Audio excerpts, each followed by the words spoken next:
नमस्कार, मैं सौरभ द्विवेदी। दिललनटॉप.com और फेसबुक चुनाव की टीम उत्तर प्रदेश की सियासत के कई रंग भांपते भांपते पहुंच गई बलरामपुर। ये शहर जिसे राजनीति के विद्यार्थियों ने सबसे पहले सुना, क्योंकि यहां से साल 1957 में जनसंघ के कद्दावर नेता अटल बिहारी वाजपेयी चुनाव जीतकर पहुंचे।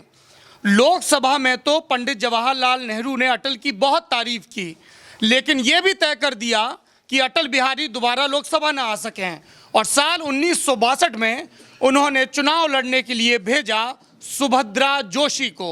वाजपेयी हारे। कुछ लोगों ने कहा कि इसलिए हारे क्योंकि बलराज साहनी दो बैलों की जोड़ी, कांग्रेस का चुनाव निशान, उसका प्रचार करने के लिए बलरामपुर आ गए थे और शहर सिनेमा के पर्दे के सितारे को देखकर अभिभूत हो गया। कुछ लोगों ने एन पोलिंग के दिन हुए एक मर्डर का भी जिक्र किया। 1967 में अटल बिहारी दोबारा चुनाव जीते, 77 में जनसंघ के एक और नेता नानाजी देशमुख। लेकिन ये इतिहास के वो शफे, वो पन्ने हैं जिन्हें भीतर सरका दिया गया, स्टोर रूम में चले गए और गर्द खा गए। नई तारीख क्या है, नया सियासी इतिहास क्या है? नया इतिहास ये है कि बलरामपुर को एक समय में समाजवादी पार्टी के और बाद में बसपा के कद्दावर नेता रहे रिजवान जहीर की वजह से जाना जाता है। आज हम लोग यहाँ पर एक गांव में मौजूद हैं। गांव का नाम है महमूद नगर। आपने ओपनिंग प्लेट में कुछ बच्चियों को देखा। इन बच्चियों को दिखाने का एक मकसद था और इसीलिए कैमरा दोबारा इन तक पहुँच गया है। प्रधानमंत्री नरेंद्र मोदी नारा देते हैं, बेटी बचाओ बेटी पढ़ाओ। जब मैं बहराइच की भानुमति देवी से मिला तो उन्होंने इसका अवधि संस्करण पेश किया, बिटिया बचाओ बिटिया पढ़ाओ। खुशी की बात यह है कि महमूद नगर की ये बेटियां पढ़ती हैं और इनको शायद एक नया रोल मॉडल मिलने वाला है। ये नया रोल मॉडल हैं ज़ेबा यहाँ से कांग्रेस पार्टी के टिकट पर चुनाव लड़ रही हैं। एक परिचय ये है कि ज़ेबा हमारी ही बिरादरी की हैं। तो ज़ेबा ने जामिया मिलिया इस्लामिया के प्रतिष्ठित MCRC सेंटर से जर्नलिज्म और टीवी की पढ़ाई की है। ज़ेबा का एक परिचय ये भी है कि एक मशहूर सीरियल या की कुख्यात सीरियल दिया और बाती की राइटर भी हैं। ज़ेबा से बात करेंगे, एक सियासी परिवार में पैदा होने के क्या मायने होते हैं, आपकी परवरिश किस तरह अलग होती है, आप सियासत में क्या ज़्यादा दिलचस्पी लेते हैं, कैसा रहा लखनऊ DU फिर जामिया में पढ़ना और मुंबई की टीवी इंडस्ट्री में काम करना, और अब ये बिल्कुल नया एक रोल जिसमें वो कैमरे के सामने हैं, चुनाव लड़ रही हैं महज 26 साल की उम्र में। और चूंकि हम लोग तकरीबन 3/4 प्रदेश घूम चुके हैं तो मैं आपको ये लगभग दावे के साथ कह सकता हूँ, हालांकि सियासत में दावे करना खतरनाक होता है, कि ज़ेबा सबसे यंग कैंडिडेट्स में से एक हैं। ज़ेबा, परिचय तो बहुत लंबा हो गया, मुझे ये बताइए कि आपकी स्कूलिंग कहाँ हुई? स्कूल के दिनों में आपकी पॉलिटिक्स में कितनी दिलचस्पी थी, या आप भी बाकी हम लोग जैसे नॉन पॉलिटिकल बैकग्राउंड के लोग हैं तो शरारतें करते थे, चोटी खींचते थे, घुटने फूटते थे, कॉमिक्स पढ़ते थे, छिपा के पढ़ते थे, क्या था बचपन? देखिए, बचपन तो बचपन होता है ना, बचपन राजनीति कैसे हो सकता है? तो कॉमिक्स पढ़ते थे बेशक। एंड मेरी आधे से ज़्यादा स्कूलिंग बोर्डिंग स्कूल में हुई है, तो मैं हॉस्टल में रही हूँ ज़्यादातर। तो उसकी वजह से मेरा राजनीति से बड़ा एक लंबा गैप रहा, क्योंकि घर पे था राजनीतिक माहौल। मैं कट ऑफ नहीं रही, लेकिन मैं एक कहते हैं एवरीडे लाइफ में मेरे रूटीन में राजनीति नहीं थी। घर पे आते थे समर वेकेशंस में तो हाँ बिल्कुल, पापा बिज़ी हैं, लेट नाइट मेहमान हैं, क्षेत्र में निकलना है, क्षेत्र में इंटरेक्शन है, ईद बकरीद क्षेत्र आना है, तो हाँ ये सब चीज़ें हैं। इसी वजह से मुझे शायद भाषा भी यहाँ की आती है, तौर तरीके भी आते हैं, और एक राजनीतिक परिवार की बेटी होने के नाते शायद हर राजनीतिक बच्चा ये समझ पाएगा जिसका एक फैमिली बैकग्राउंड पॉलिटिकल होता है, कि हम पानी हो जाते हैं। तो अब जिस बर्तन में हमें डालेंगे हम उस बर्तन का शेप ले लेते हैं, तो ढलना आ जाता है। और फिर आप लखनऊ से दिल्ली पहुंची और दिल्ली से मुंबई। अपन भी जंप मारते हैं, जैसे आपके सीरियल्स में, आपके लेके सीरियल्स में जंप मारा जाता है 16 साल बाद पहले। सीरियल्स को बहुत क्रिटिसाइज करते हैं, मुझे लगता है बहुत ही मुश्किल काम होता है, आपको लिखना चाहिए। नहीं, मैं क्रिटिसाइज नहीं कर रहा हूँ, मैं तो बहुत ही औ में हूँ, बहुत ही मुग्ध हूँ। तो ये आपने DU में पढ़ाई की, किस सब्जेक्ट में पढ़ाई की? English honours. इंग्लिश ऑनर्स किया, फिर MCRC में रही जी। फिर दिया और बाती कैसे लिखा? इतनी कोई बड़ी मतलब अजीब क्या कहानी है, कैसे मिला वो नहीं, प्रोजेक्ट? दिया और बात ही नहीं किया मैंने। शशि सुमित प्रोडक्शन हाउस है, so I was working with this production house, I was an in house team and Diya Aur बाती अपनी क्लोजिंग पे था, क्योंकि बहुत पुराना सीरियल है, 5 साल से चल रहा था। तो हमने उसके कुछ ट्रैक्स लिखे हैं। फिर हमने तू मेरा हीरो करके एक शो आता था, उसके भी कुछ ट्रैक्स लिखे। फिर हम आपके घर में रहते एक शो आता था। तो काफ़ी सारे शोज थे, because I was an in house team, so I wrote for all their shows. So yes that's so you were interested in writing. I was a writer, my profile was a writer. किन लेखकों को आपने बहुत पढ़ा है, हिंदी के, अंग्रेजी के? देखिए, मैं इंग्लिश ऑनर्स किया हुआ है मैंने, तो मैंने हर लेखक को पढ़ा हुआ है। सो आप be it Premchand, be it George Bernard Shaw, be it Shakespeare, तो मैंने पढ़े हुए हैं, काफ़ी पढ़ा है। पढ़ना ही पड़ता है, डीयू में तो निकाल देते हैं ना, 65% कट ऑफ है। डीयू का आपने खूब जिक्र किया, कल ही वहाँ पे बवाल हुआ, पर उस तरफ नहीं मुड़ते हैं। ये बताइए कि हमें ये बताया गया प्रेस कॉन्फ्रेंस करके, यूपी में 2 लड़कों का साथ, अखिलेश यादव, राहुल गांधी साथ हैं, प्रेस कॉन्फ्रेंस हो रही है, जगह जगह रैलियां हो रही हैं। लेकिन जब मैं आपकी विधानसभा तुलसीपुर आया तो पता चला कि यहाँ से सपा के जो सिटिंग एमएलए हैं मसूद, वो भी चुनाव लड़ रहे हैं और आप भी, और दोनों लोग अपनी अपनी पार्टी के सिंबल पर। तो गठबंधन को पलीता कैसे लग गया यहाँ पर? अब देखिए, ये तो आप हाईकमांड से पूछ सकते हैं, मैं इसका जवाब नहीं दे सकती आपको। मेरे पिता स्टार प्रचारक हैं कांग्रेस के, वो आपको सही जवाब दे पाएंगे। मुझे बी फॉर्म आया कांग्रेस पार्टी का कि आप गठबंधन की प्रत्याशी हैं। मैंने प्रियंका जी से बात की, उन्होंने मुझसे कहा कि बेटा work hard and we have fought a lot for your seat. तो मैं आगे बढ़ी और मैंने तो मतलब बी फॉर्म दाखिल किया, नॉमिनेशन दाखिल किया। मुझे ऐसा लग रहा था कि मैं गठबंधन की प्रत्याशी हूँ, पर जो हमारे मुख्तलिफ सामने खड़े कैंडिडेट हैं वो भी ऐसा कहते हैं कि वो गठबंधन के प्रत्याशी हैं। तो अब ये तो बड़ी दुविधा वाली सिचुएशन ऐसी बना दी है लोगों ने। लेकिन जैसे कहा जाता है कि आखिरी वसीयत सही वसीयत होती है, तो हमारा बी फॉर्म 9 तारीख को आया है, तो वो आखिरी वसीयत तो हमारी ही पक्ष में थी। लेकिन अब जैसा लोग कहें, लोग तो कुछ भी कह सकते हैं ना, इट्स अ डेमोक्रेटिक कंट्री। आपने मसूद का जिक्र किया, उनका आपके परिवार से एक नाता भी है।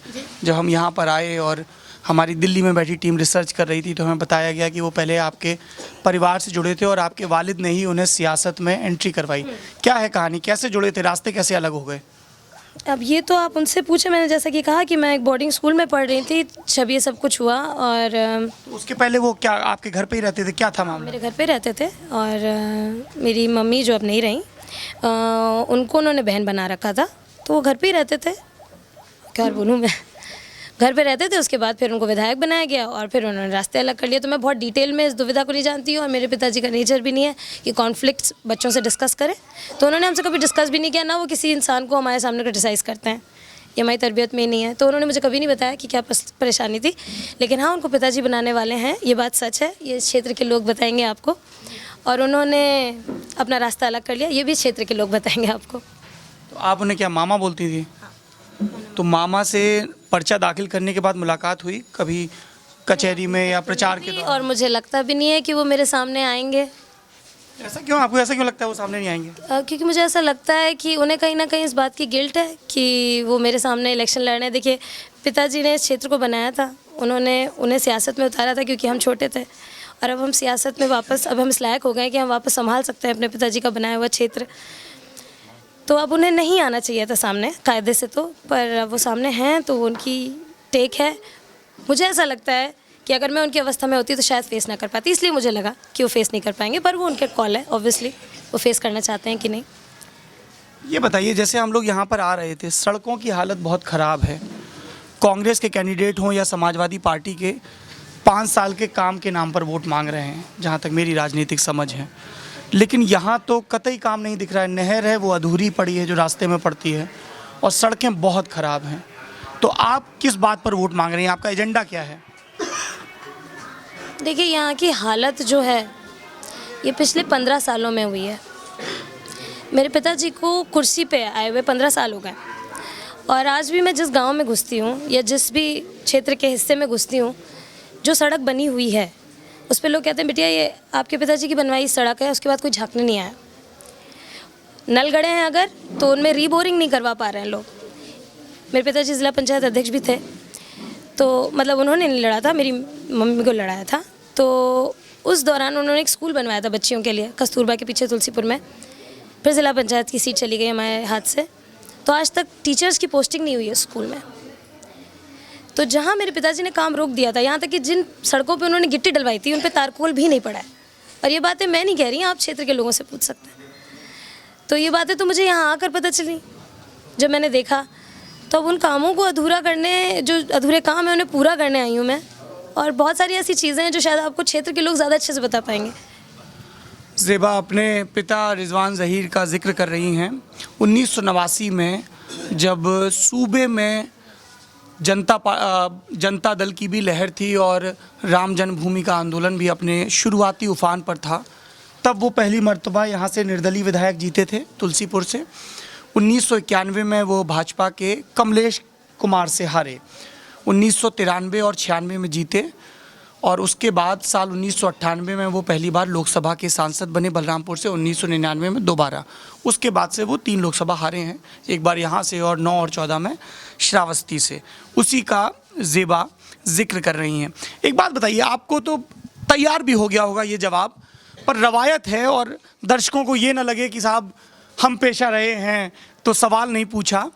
वंशवाद पर बहुत बात होती है राजनीति में, तो आपका क्या सोचना है इस पर? देखिए, मेरा ये सोचना है कि परिवारवाद तब होता है जब मेरे पिता मुझे सांसद ही लड़ाते सीधे, या मुझे कहीं का मिनिस्टर बना देते, तब परिवारवाद कहा जा सकता है। पर मेरे पिताजी ने राजनीतिक करियर जैसे शुरू होता है वैसे राजनीतिक करियर मेरा शुरू कराया है, मुझे विधायकी लड़ा के। तो मैं स्टेप बाय स्टेप चल रही हूँ। जैसे इंजीनियरिंग में आप पहले बीटेक करते हैं, उसके बाद आप इंजीनियर बनते हैं, वैसे ही मैं विधायकी लड़ रही हूँ। मैं इनडायरेक्ट इलेक्शन से कोई पोस्ट तो नहीं ले रही, तो लोग मुझे चुन रहे हैं। तो इसमें परिवारवाद कहाँ से आ गया? अगर ये लोग फैसला करते हैं मेरे हित में, तो लोग मुझे नेता बना रहे हैं ना। तो इसमें परिवारवाद की तो कोई बात ही नहीं। कोई भी कंटेस्ट कर रहा है, सभी प्रत्याशी कंटेस्ट कर रहे हैं, मैं भी कंटेस्ट कर रही हूँ, बस। तो इसमें परिवारवाद जी। बताया गया कि एक यहाँ के बड़े कद्दावर नेता हैं समाजवादी पार्टी के डॉक्टर SP यादव, और वो आपके पक्ष में प्रचार कर रहे हैं, ऐसा कहा गया। जी देखिए, गठबंधन हुआ है दोनों पार्टियों का। तो मेरे पिता, क्योंकि उन 40 स्टार प्रचारकों, कांग्रेस के स्टार प्रचारकों में मेरे पिताजी का भी नाम है, तो मेरे पिताजी उनका प्रचार भी कर रहे हैं, क्योंकि वो गैसेटी सीट से गठबंधन के उम्मीदवार हैं। तो मेरे पिताजी उनको प्रचार कर रहे हैं। और क्योंकि SP यादव जी को शायद ऐसा लगता होगा कि मैं गठबंधन प्रत्याशी हूँ, इसलिए वो मेरे समर्थन में बोल रहे हैं। अब मैं इससे ज़्यादा आपसे क्या बोलूँ? नहीं, आपकी खुशी बहुत कुछ बोल गई। एक सवाल मैं ज़ेबा उन सारे कैंडिडेट से पूछता हूँ, वो चुनावी मैदान में है, किसी भी दल के हों, कि अगर आप विधायक बन गई तुलसीपुर से, तो 3 से वो कौन से काम हैं, स्पेसिफिक काम, जो आपकी प्रायोरिटी में सबसे ऊपर होंगे? एजुकेशन सिस्टम यहाँ का बहुत हिला देने वाला है, स्पेशली गर्ल्स एजुकेशन। बिकॉज मैं खुद एक लड़की हूँ, मुझे पता है कितना चैलेंजिंग होता है ये। एंड यहाँ पे 30 किलोमीटर पे स्कूल हैं, हर 30 किलोमीटर पे, और आधे से ज़्यादा लड़कियाँ हैं इसलिए स्कूल नहीं जा पाती, क्योंकि उनकी माएँ डरती हैं उन्हें स्कूल भेजने में इतना दूर। तो एक वो है, एक विकास का बहुत बड़ा मसला है, और एक पानी का बहुत बड़ा मसला है यहाँ पर, क्योंकि ये हार्ड एरिया है। जंगल बेल्ट हमारा एक सेक्शन है जो हार्ड एरिया है, वहाँ पे लोगों के पास पीने का पानी नहीं है। So they are actually drinking rusted water, which is very depressing and sad at the same point. और इसके लिए लोग बहुत कुछ कर सकते थे, क्योंकि वो सत्ता के राजनीति में थे, लेकिन लोगों ने किया नहीं, विच इज़ वेरी सैड एक्चुअली। और ये सैड अवस्था पॉलिटिक्स की देखते हुए ही मैं आज पॉलिटिक्स में आई हूँ। मेरा इरादा नहीं था बिल्कुल भी।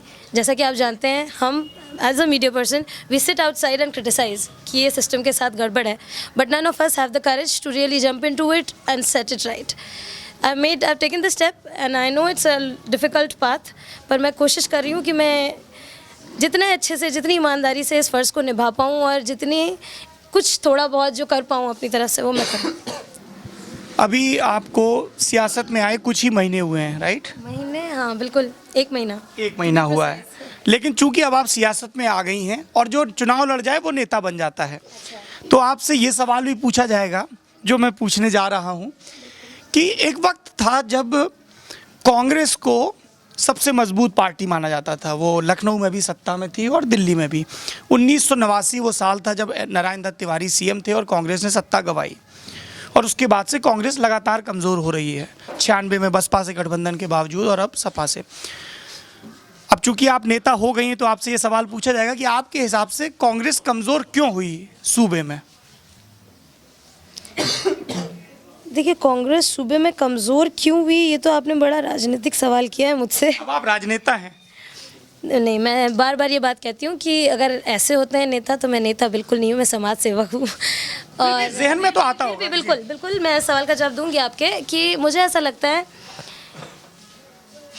कि कांग्रेस का कमज़ोर होने की बहुत सारी वजहें हैं। एक वजह ये भी है कि उत्तर प्रदेश में उसका एक स्ट्रॉन्ग फेस नहीं था, ऐसा मुझे लगता है। कोई भी एक स्ट्रॉन्ग फेस नहीं था जो यहाँ के पॉलिटिकल सेटअप को संभाल पाता। दूसरी चीज़ मुझे ये लगती है कि Congress is a very strong party when it comes to in terms of कि पार्टीशन में जो उनका रोल रहा, और एक ऐसी पार्टी रही है जिसने हमें उस दलदल से निकाला है जिस दलदल में हमें अंग्रेज़ छोड़ के गए थे। तो इनके पास स्ट्रेंथ है, कम्युनिकेशन है, पर जो मुझे लग रहा था कि यूपी में, वही मैं जो आपसे बार बार कह रही हूँ कि यूपी में इनके पास एक स्ट्रॉन्ग कैंडिडेट जो हमें फॉरवर्ड ले जाए, वो नहीं था। अब है? बिल्कुल अब है। कौन? शीला दीक्षित बनने जा रही थी सीएम, पर अब गठबंधन हो गया। इसलिए अब शीला दीक्षित ने जो किया है दिल्ली के लिए, वो तो आप सब ने देखा है। तो दिल्ली को दिल्ली बनाने वाली शीला दीक्षित है, तो वो एक स्ट्रॉन्ग फेस थी। पर आलोचक कहते हैं ज़ेबा कि दिल्ली का चेहरा यूपी में लाने की ज़रूरत क्यों आ पड़ी? यूपी में भी तो इतने नेता हैं, इतने बरसों से जो काम कर रहे हैं। मैंने आपसे कहा कि कांग्रेस के पास एक स्ट्रॉन्ग फेस की कमी थी यूपी में, जिस वजह से उन्होंने रिवाइज किया है पूरा सिस्टम, और उन्होंने री इंस्टेट किए हैं अपने लीडर्स को, और दोबारा नाम दिए हैं, कुछ कैंडिडेट्स के फेसेस चेंज किए हैं, कुछ हाई पोस्ट्स के फेसेस चेंज किए हैं। इसीलिए शायद मुझे ऐसा लगता है। देखिए, मेरी समझ बहुत कम है अभी इस बारे में। आप विनम्र भी हैं और आपको पता भी है कि सवालों को कैसे डॉस देना है। ये बताओ आपकी, अब आप नेता बन गई तो बहुत कुछ चेंज होने वाला होगा ना। मतलब पहले हमारा जब मन है हम फेसबुक करें, जब मन है टीवी देखें, जब मन है गेम करें, जब मन है आउटिंग पे जाएं, और मुंबई और यहाँ की ज़िंदगी में भी बड़ा फ़र्क है। क्या बदलने वाला है? मतलब looks like you gonna go for a drastic change. I am, which is true. See, I'll have to give up on my personal life, which is a fact. But I am not upset about it because मुझे ऐसा लगता है कि अगर अपने लिए ज़िंदगी जी जाए तो क्या ज़िंदगी है? ज़िंदगी तो वही है जो दूसरों के लिए जी जाए। और अब तक मैंने अपने लिए जी, मुझे ऐसा कुछ कमाल नहीं लगा। पर आज जब औरतें मेरा हाथ पकड़ के कहती हैं कि बेटा बहुत उम्मीद है तुमसे, तो मुझे लगता है वाकई I am going to make a difference here. आपने पर्सनल लाइफ का जिक्र किया, आपकी शादी हो गई है? नहीं हुई है। तो शादी करेंगी, मैं ये जी हो। नहीं, इसमें भी आजकल क्या हो गया है, दिल्ली में बैठ के आप अज्यूम नहीं कर सकते, यू हैव टू आस्क। अच्छा, हाँ बिल्कुल करी जाएगी। तो एक बात बताइए ज़ेबा, कई लड़कियों का करियर, वो डॉक्टर हो, इंजीनियर हो, टीचर हो, कुछ भी हो, शादी के बाद हॉल्ट सा आ जाता है। एक हम लोगों का सोशल स्ट्रक्चर ऐसा है, लड़कियों को लेके सोच इतनी दकियानूसी है। आपको लगता है कि शादी के बाद आपके पॉलिटिकल करियर में कोई? मुझे ऐसा नहीं लगता। I think I am wise enough to make a choice and choose somebody who is going to support this. तो और अब ऐसी अवस्था नहीं है कि ऐसे मतलब कहीं भी आपको कोई रुकावट हो और आपको ज़बरदस्ती बंधना है, ऐसा तो कोई बंदिश नहीं है हम पे। तो आप अपने अगर चॉइसेस सही करते हैं लाइफ में, तो मुझे नहीं लगता कि आपके करियर में या किसी भी चीज़ में बाधा आती है। तो काफ़ी पुरानी बातें हो गई। अच्छी बात है। 2 सवाल बचे हैं मेरे पास। एक ये कि आपने दिया बाती और तू मेरा हीरो वगैरह लिखे। No I really like serials but not Hindi. तो आपको no I watch English sitcoms, be it Homeland, House of Cards. My wife introduced me to all these. Contrary to what I write. That's why I salute your courage. मैं ये जानना चाह रहा हूँ कि आपको कौन से सीरियल पसंद है। मतलब कई बार क्या होता है ज़ेबा कि जब हम पॉलिटिकल एंट्री की तैयारी करते हैं, जैसे हम लोग जर्नलिस्ट हैं और स्पेशली जब पॉलिटिकल रिपोर्टिंग करते हैं तो बहुत सारी किताबें पढ़नी होती हैं, इस तरीके के सीरियल और फिल्में भी देखते हैं, सीरीज़ देखते हैं।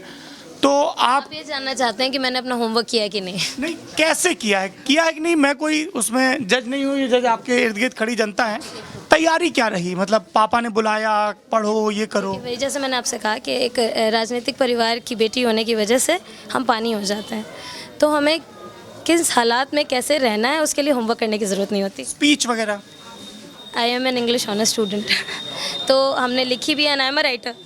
तो स्पीच वगैरह की बात ऐसी है कि अभी भी इंटरव्यू आप ले रहे हैं मुझसे, तो कहीं ना कहीं एक नर्वसनेस है, क्योंकि अभी मैंने कैमरे से कभी बात नहीं की।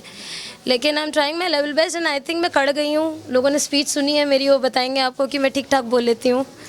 तो ठीक है, आई think I am doing fine. जो बड़े बड़े लीडर्स मैंने देखे हैं कुछ बोलते हैं तो उनमें भी थोड़ा लड़खड़ाहट आ जाती है, तो इतना तो चलता है। फर्स्ट टाइम है मेरा। एक आखिरी सवाल, मैंने इस सूबे की कई लड़कियों से बात की और ज़्यादातर ने ये जवाब दिया कि सर कोई ऐसी दिक्कत नहीं है पॉलिटिक्स से, मतलब जैसे हम डॉक्टर बन सकते हैं, एस्ट्रोनॉट बन सकते हैं, वैसे पॉलिटिक्स में भी आ सकते हैं, लेकिन इस पेशे को गलत नज़र से देखा जाता है। जब लड़कियां आती हैं, आगे बढ़ती हैं, तो लोग हल्की बात करते हैं। कुछ आप कहना चाहेंगे उन लड़कियों के लिए ताकि वो भी आपकी तरह हिम्मत कर सकें, क्योंकि सबके पिता तो राजनीति में नहीं होते हैं, तो उन लड़कियों को कुछ आप कहना चाहें? देखिए, मैं ये कहना चाहती हूँ कि मैंने जैसा कि पहले भी कहा कि मुश्किल रास्ता है ये, और ये सबके लिए आसान भी नहीं होता, बट अगर हम हिम्मत नहीं करेंगे और अगर हम इसके हाल पे छोड़ देंगे तो ये बद से बदतर होता जाएगा। So I think we should take the leap of faith, और अगर लड़कियों को पॉलिटिक्स में जंप करना है तो आई थिंक आई सैल्यूट देयर करेज, और उन्हें बिल्कुल करना चाहिए, क्योंकि जितना अच्छी पॉलिटिक्स या कोई भी क्षेत्र का विकास आप देख लें, लड़कियां कर रही हैं, या शीला दीक्षित आप देख लें, मायावती ने भी लखनऊ में बहुत काम किया है। ऐसा नहीं है कि जस्ट बिकॉज हम ऑपोजिशन में लड़ रहे हैं मैं उनके अच्छे काम को सराहूँगी नहीं, तो उन्होंने भी काम किया है। तो लड़कियाँ जिस तरह से विकास कर लेती हैं, मुझे नहीं लगता लड़के कर पाते हैं।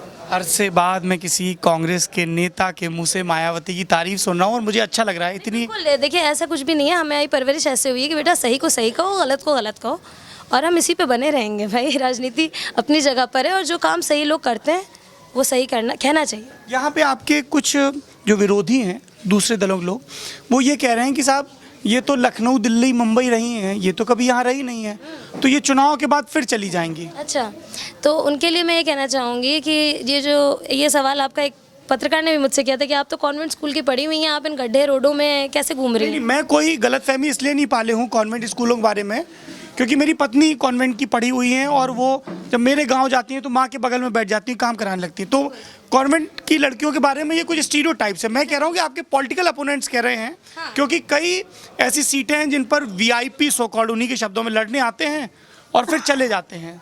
देखिए सौरभ जी, इस पे तो मैं यही कहूँगी कि कुछ तो लोग कहेंगे लोगों का काम है कहना, तो उन्हें कहने दीजिए, वो उनका काम है, और मैं काम करके बताऊँगी। देखिए, जो बरसते हैं वो गरजते नहीं, तो अब मेरा काम बोलेगा, 5 साल बाद आपको पता ही चल जाएगा। 5 साल बाद पता चल जाएगा। ज़ेबा, जिनके ऊपर बहुत बड़ी जिम्मेदारी है। एक वक्त था जब बलरामपुर में रिजवान ज़हीर का सिक्का चलता था, लेकिन सियासत में जीत का बड़ा मान होता है, और रिजवान साहब 2004 के बाद कोई चुनाव नहीं जीते हैं। अब उनकी बेटी, उनकी राजनीतिक वारिस, जैसे ही 26 बरस की हुई, उसके कांधे पर ये कमान आ गई है कि वो घर में वापस जीत का जश्न मनवाए, नगाड़े बजवाए। काफ़ी फौलादी इरादों वाली लग रही हैं, और चूंकि राइटर रही हैं तो काफ़ी कंपोज भी थी। हमारी तरफ से बहुत बेस्ट ऑफ लक। ये शायद पहली मर्तबा है मैं किसी को इंटरव्यू के दौरान बेस्ट ऑफ लक बोल रहा हूँ, वैसे सबको बोलता हूँ, कैमरा बंद होने के बाद बोलता हूँ। ये मत समझ लीजिएगा कि कांग्रेस का हाथ हमारे साथ आ गया है। सियासत है, सब राजनीतिक दलों को मौका मिलना चाहिए। असली मैच तो वही होता है ना जहाँ रोमांचक मुकाबला हो और सबसे अच्छी टीम जीते। आप यूपी के चुनाव के रेफरी हैं, आप वोटर हैं, आप जनता हैं। आप बताइए कमेंट बॉक्स में, आपके हिसाब से वो कौन से नेता हैं जिनके वादों में दम है, वो कौन से नेता हैं जिनके इरादों में आपको मजबूती दिखती है, और वो कौन से हैं जो हवाई जहाज़ से आने वाले हिंडोलों की तरह जिनके वादे भी आपको हवा हवाई लगते हैं, क्योंकि ये आपसे ताकत पाकर तख्त पर तो बैठ जाते हैं और फिर आप 5 साल शिकायत करते रहते हैं। लोहिया जी को याद रखिए, वो हमेशा कहा करते थे, जिंदा कौमें इतना इंतज़ार नहीं करती हैं। आप भी इंतज़ार मत करिए और बताइए thelalantop.com और फेसबुक चुनाव की ये यूपी कवरेज कैसी लग रही है आपको। अगला पड़ाव हमारा बस्ती है, वहाँ के लिए कोई सुझाव हो तो वो भी कमेंट बॉक्स में बता सकते हैं। मेरा नाम सौरभ द्विवेदी है, कैमरे के पीछे रजत सैन, और बहराइच से हमारे इस कारवां में साथ जुड़े हैं अमित। शुक्रिया।